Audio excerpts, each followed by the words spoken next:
Thank you for inviting me to participate in this conference. I would love to be there with you personally and present my work, but unfortunately the things are like what we have. As you can see at the title of my presentation, and I am going to speak about the violation and then rescue of Armenian women and children in the context of development of international law within the League of Nations. So one of the consequences of the Armenian genocide was huge number of transferees, Armenian women and children who were forcibly transferred and incorporated into the Muslim communities. This was done through the forced transfer of children, their distribution into the orphanages, and also the Muslim families, and also the first marriages of Armenian women. According to some estimates, the number of forcibly transferred children was amounted to nearly 200,000, and we do not have any calculation relating to the number of forcibly married Armenian women. After the defeat of the Ottoman Empire in World War I, Armenian international organizations as well as persons started their rescue operations, and they were trying to rescue those transfer survivors.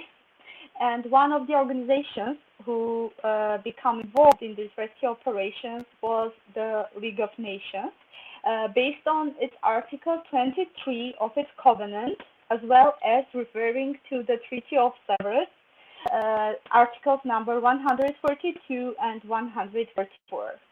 So I am going to speak about the involvement of the League of Nations, how the organization became involved, what was the basis for their involvement, and how this rescue of Armenian women and children, they assisted the development of international law on trafficking.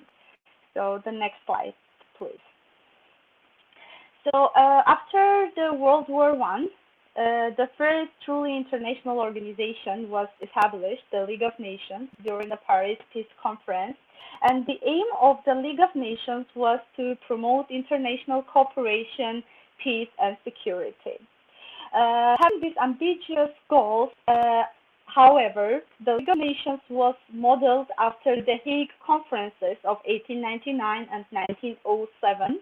And it was based on the concepts of sovereignty, equality, and freedom of its member states. So the League of Nations could not interfere into the internal affairs of its nation states, so it somehow limited its mandate. It was connected also with the issue of women. The next slide, please. So how to deal with the questions, how to deal with the issues that arise after World War I, the League of Nations had actually two options.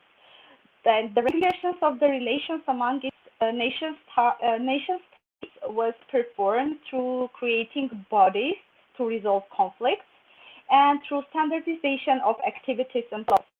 So the League of Nations has established a network of agencies dealing with disarmament, social issues, health issues, humanitarian affairs, and a lot of other things. But the activities under the humanitarian affairs, as you can see here highlighted, focused on fighting against trafficking vice and not fighting the vice itself. And the issue here was that fighting vice will require interference with the state's internal affairs, which the League of Nations was not allowed to do so. The next slide, please. Now relating to the women's issue. The League of Nations was reluctant to act on behalf of women's rights because in this case, the interference with the nation states will become relevant. So because of its limited mandate, it could not act. So that's why the organization, it took another path, like it classified women and children in the same category for most purposes and defined them as requiring special treatment and extra protection. Before moving further, I would say that women were quite active during the establishment of the League of Nations. A lot of women organizations were lobbying during the Paris Peace Conference, and they were prepared a charter asking for different rights for women. But as we see, the League of Nations it didn't interested in becoming very interfered with the women's rights, and it chose another path. The next slide, please. However, the Covenant of the League of Nations has some very limited referrals to the women issue. And here you can see in three places there is mention on women's rights. Article 7, all positions in the League of Nations shall be open equally to women and men. And we have Article 23, which speaks about the fair and human conditions of labor for men, women, and children, both in their countries and in other countries. And you can see here that women and children are again mentioned together. And the last one, which laid the basis for the involvement of the League of Nations into the Armenian issue, is entrust the League with the general supervision over the execution of agreements with regard to the traffic in women and children, and also the traffic in opium and other dangerous drugs. So this is Article 23. The next slide, please. And now I will go back again and try to explain how this legislation and the issue of traffic in women came to the agenda of the League of Nations. There were two approaches that were present: black slaves, you can see here, and sexual exploitation of white women. And very often they called it white slavery, like black slaves and this equivalent white slavery. The term white slave was widely spread along the idea of innocent white woman in the hands of dark men. And this idea came from the Britain because there were a lot of extensive coercion of British girls and women into prostitution abroad. And the intention was to raise the legal age of consent at least from 30 to 16 to somehow deal with the issue and prohibit the exploitation of white women. The next slide, please. Then we have a shift in terminology from white slavery into trafficking, and this shift in terminology was connected with a number of changes in the understanding of race, ethnicity, and sexuality, and internationalized world politics. So there was an abandonment of the word slavery, came also with black slavery, and in favor of trafficking. So we have an issue. Of course, issue continues to exist, but just there is a shift of terminology in this regard. The next slide, please. Now some basic facts on white slave legislation, because the issue was vivid and everyone knows about that. There were several international congresses and international conferences and also international agreements on the white slave traffic. It starts from 1899, International Congress on White Slave Trade, and then we have in 1902, 04, and 1910, we have two at least international conventions for the suppression of the white slave traffic, and they try to somehow limit the use and the possibility of use of women as slaves. And there were some basic concepts that arise from these conferences. Please, the other slide. You can see that there are at least two very basic concepts on white slave legislation. And the first one, whoever has procured, enticed, or led away, even with the consent of one or girl under age for immoral purposes, shall be punished. And the second one, whoever has by fraud or by means of violence, through abuse of authority, or other method of compulsion, injured and led away a woman or girl over age for immoral purposes shall also be punished. So these were the main basic concepts from white slave legislation, and this comes to the agenda of the League of Nations as well. The next slide, please. So as already mentioned, Article 23C entrusts the League with the general supervision over the execution of agreements with regard to the traffic in women and children. So this issue came in the humanitarian mission of the League of Nations. And the issue concerns like two types of women as discussed in the League of Nations. The first one were women who work abroad as prostitutes, and second, women dislocated because of various political and military circumstances. So these were the two types of women, the issue of which would be considered by the League of Nations and would come under the Article 23C of the Covenant. And let's always keep in mind that in all these cases, women were always classified with children. The next slide, please. So the practical work of the League of Nations was divided into several commissions, actually 6 commissions, and the trafficking of women and children fell into the category of the 5th committee that dealt with the social issues, and it's sometimes referred to as La Commission Sentimentale because of the sentimental issues that came under the agenda of the commission. The next slide. How the issue of the traffic in Armenian women and children came into the agenda of the League of Nations. Again, we owe here to the active work of like feminist organizations, women organizations that worked during that time. They had sent a pamphlet to the League of Nations. I have found it in the archives. The liberation of non-Muhammadan women and children in Turkey, and this pamphlet was about the treatment of Armenian women during the recent years, during the World War I. And here we have 3 organizations, 3 women organizations, National Vigilance Association and International Bureau for the Suppression of White Traffic. The pamphlet and also information came from this organization, and the second one, Women's International League for Peace and Freedom. We have also some individual names of very famous women suffragists who sent letters and like reports on the treatment of Armenian women and how they call it white slave traffic, and how they compare it with those legislation we have towards this time. The next issue. So, as already said, Article 23 of the Covenant has entrusted the League of Nations with the general control of the agreements referring to the traffic in women and children. And it was a necessity to stop white slave traffic, which fall under this agenda.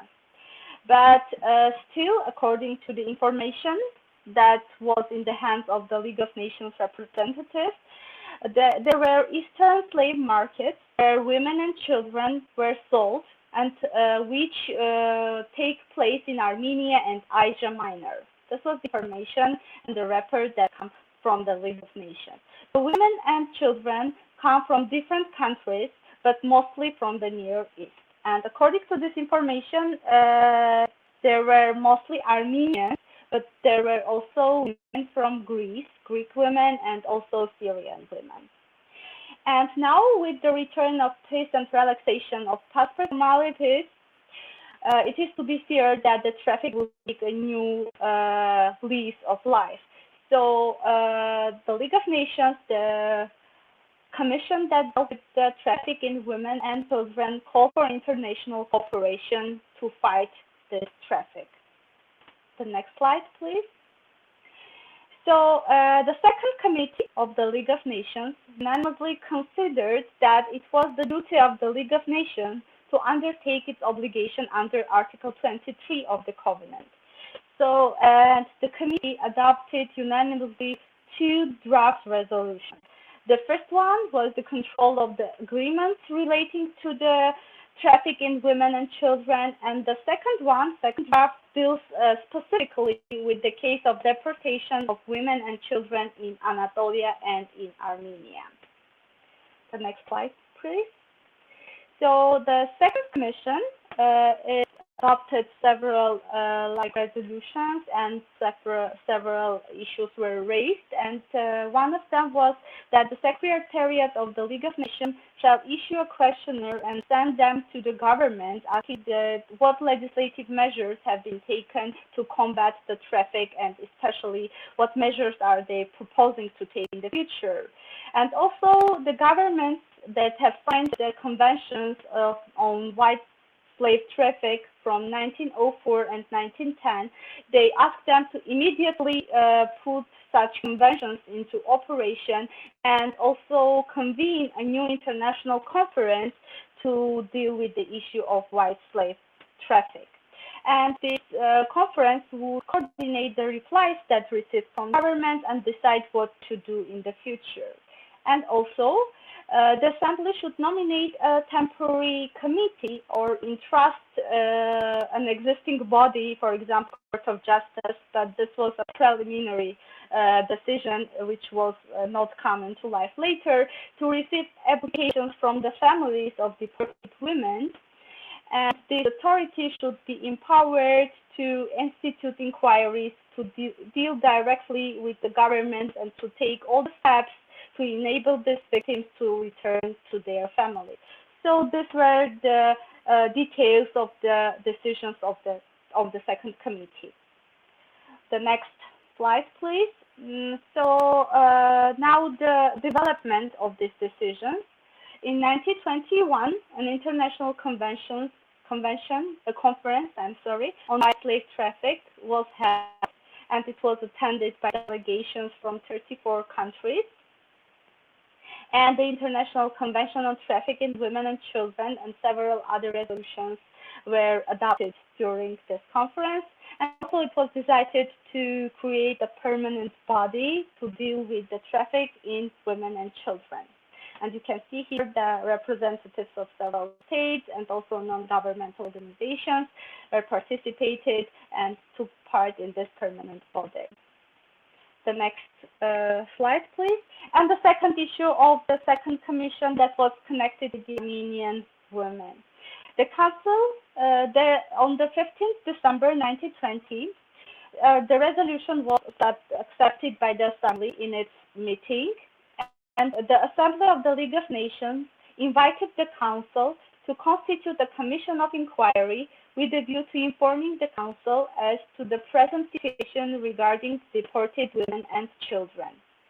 And the next one, the Commission for the Protection of Women and Children in the Near East was established in February 22, 1921. The next slide, please.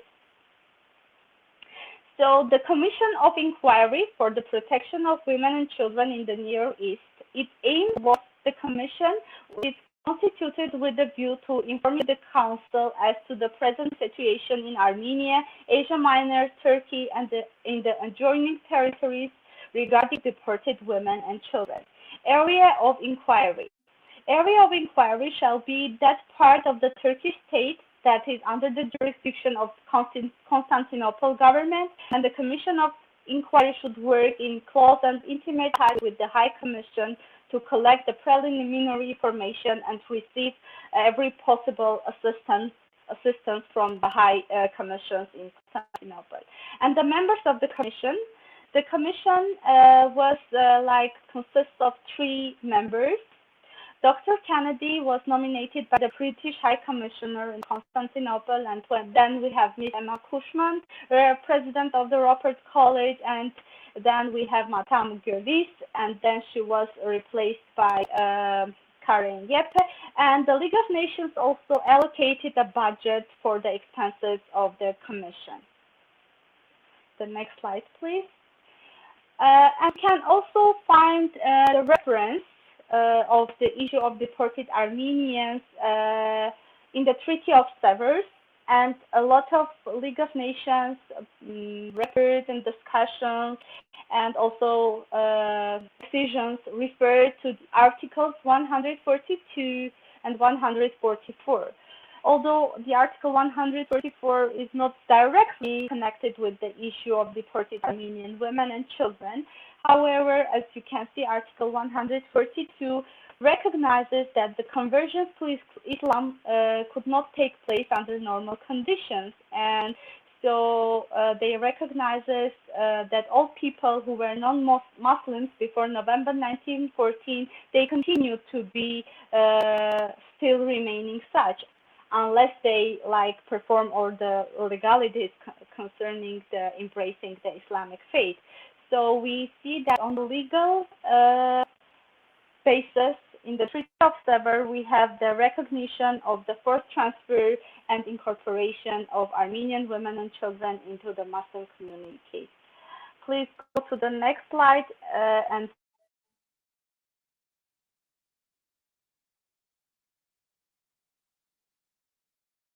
here you can see some photos of the next slide, please. Slave market news.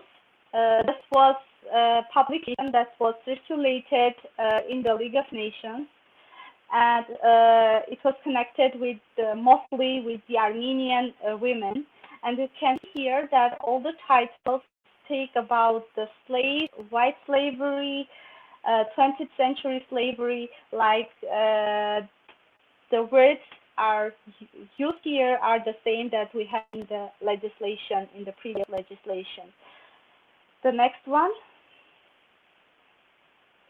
the brand of slavery, further evidence about the innocent white Armenian women in the hands of dark men, the same words as used in the case of the British prostitutes and women. The next slide, please. Here again. The next slide, please. Christian girls worth rescuing. These are the titles of this, again, rescued from Muslim slavery. And the next slide, black slaves and white slaves. Here you can see a comparison of the wording. Christian girls in Muslim harems. So lots of information was distributed through this publication in the League of Nations, and it has greatly affected the things there. And then on the last slide, please, the next one. So now we have another declaration, Geneva Declaration on the Rights of the Child. It was adopted in 1924 by the League of Nations. It was the first international convention. It was the first human rights document relating to the rights of children. It was a breakthrough in international law, in human rights law. So you can see that here two very important concepts were adopted: abolition of child labor, and the second one, care of orphans lived in extreme poverty. And again, here we have the Armenian case, very profoundly affecting the development of the child rights declaration as well. And then we have a very important organization that was established, Save the Children Fund, which then played an important role in the aftermath of the Armenian genocide. So thank you very much. I have finished.